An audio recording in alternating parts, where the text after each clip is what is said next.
guys, my name is Lilly and today I would like to report about the economic situation here in Europe.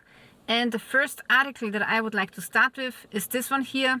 And this one is saying German car manufacturers are losing profits. Doesn't matter if it's Mercedes, Volkswagen or BMW. The German auto industry's big players are in a crisis. US tariffs on European vehicles are tearing deep holes in the balance sheets of Volkswagen, Mercedes-Benz and BMW. The companies are responding with austerity programs, job cuts and hope for new models, but the situation remains tense. So apparently the US tariffs were actually lowered from 27.5% to only 15%, but still the burdens have been very high so far. For example, in the second quarter of 2025, the Volkswagen Group lost 30% of profit. Also Audi and Porsche, which have no US production, are also hit very hard. Here they are saying that Audi is dropping sharply in profits and the tariffs alone swallow up to 600 million euros. Wow. Mercedes-Benz profits are down 69%. BMW also lost 29% of profits, but BMW has its own factory in the US. So that produces about half of the cars it sells in the US. Meanwhile, apparently the Poles are doing really well. Here they are saying that Poland could rise to 20th place among the largest economies this year, overtaking Switzerland. Then also here we got a really interesting case. Apparently they have built wind turbines in a place in Bavaria where there's not a lot of wind, so now those plants, they are not producing a lot of profits. So now this low wind location Bavaria have expensive consequences for the German taxpayer because they are having to pay for it. Wow, great investment.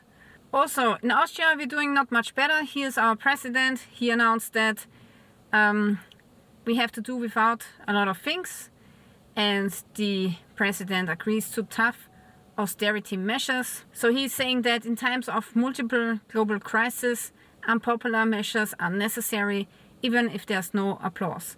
For the sake of the nation as a whole, everybody must forego something.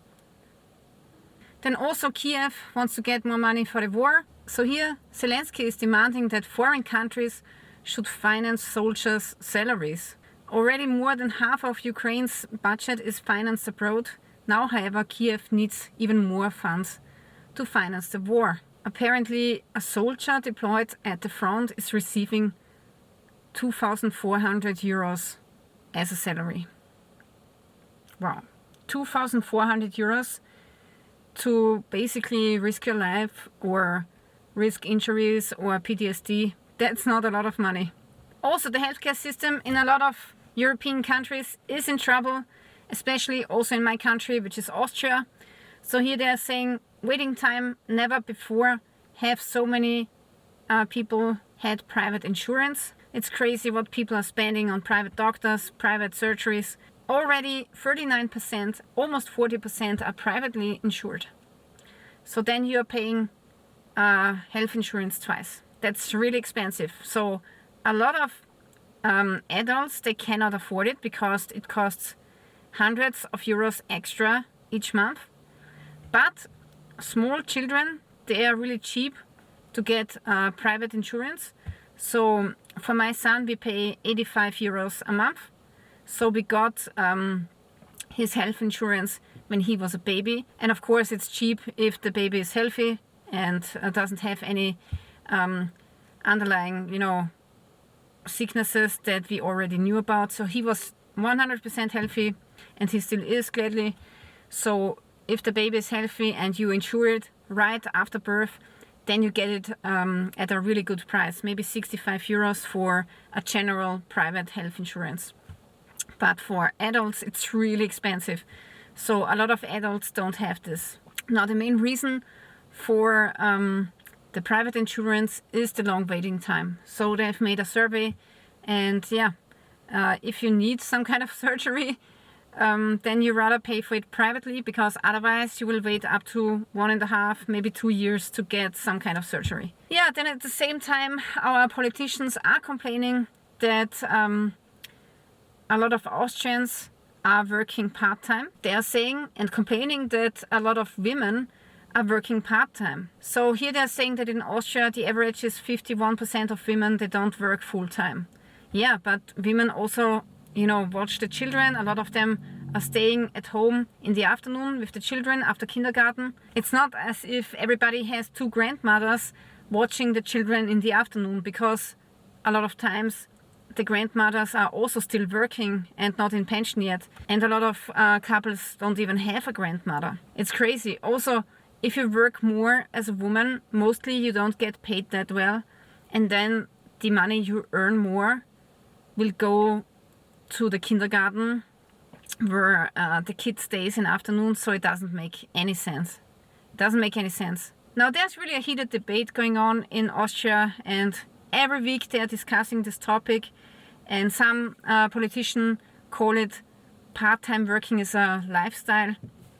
So here they are saying, will Austria soon become a part-time republic? Here there's also a chart that I want to show you. You can see most men are working full-time with 90%, I believe. Yeah, about 90%. And the left column here is the women. About 50% work full-time and 50% work part-time. So honestly, I have to say, I don't think this is something bad, and it just reflects, I don't know, 90% of family life in Austria. Then also the economics minister is saying, oh, you will lose so much money if you're working part-time, and you will lose so much of your pension. Yeah, that might be true, but they now want to raise the pension age to 70. So what? We probably will never go into pension. Alright, so this is the situation here in Europe. I have to say, it doesn't look that great, and we are in a deep recession, and it doesn't look as we will come out very soon. So the recession will still continue with no end in sight, and that really sucks. Anyways, if you want to support my channel, that would be awesome, because actually YouTube is shadow banning my videos. In the last video I was showing this fire steel here, which is produced by the Austrian knife guy. Really awesome fire steel. Unfortunately now it's sold out. But there are a couple of other fire steel holders that I would like to show you by the same company. And these are some universal fire steel holders. This one here, for example, is glow in the dark. And the cool thing is they will universally fit most knife brands. So if you got a Kydex sheath, for example, this most likely will fit your knife. And the cool thing is the fire steel holders also fit my knife. Look at this. This is the Apocalypse 1 tracker, which I've designed a couple of years ago. And I always had troubles with fire steel, so I never made it to attach it to the knife. But now this fire steel holder here, or the black one, they fit onto my sheaths. So if you ever have bought one of my knives, Apo 1S, Apo 1 Hunter, Apo 1 Tracker, the original Apo 1, this fire steel holder will fit on my sheath. So if you want to get an upgrade for your knife or for any other knife, then you can use this universal fire steel holder. Did you know that actually there are some rare earths in fire steels? And right now there's a ban, a Chinese ban on rare earths, so they cannot be exported from China. And pretty soon you will see a big lack of fire steel anywhere in the world. So if you want to get a fire steel, it's better to get it now.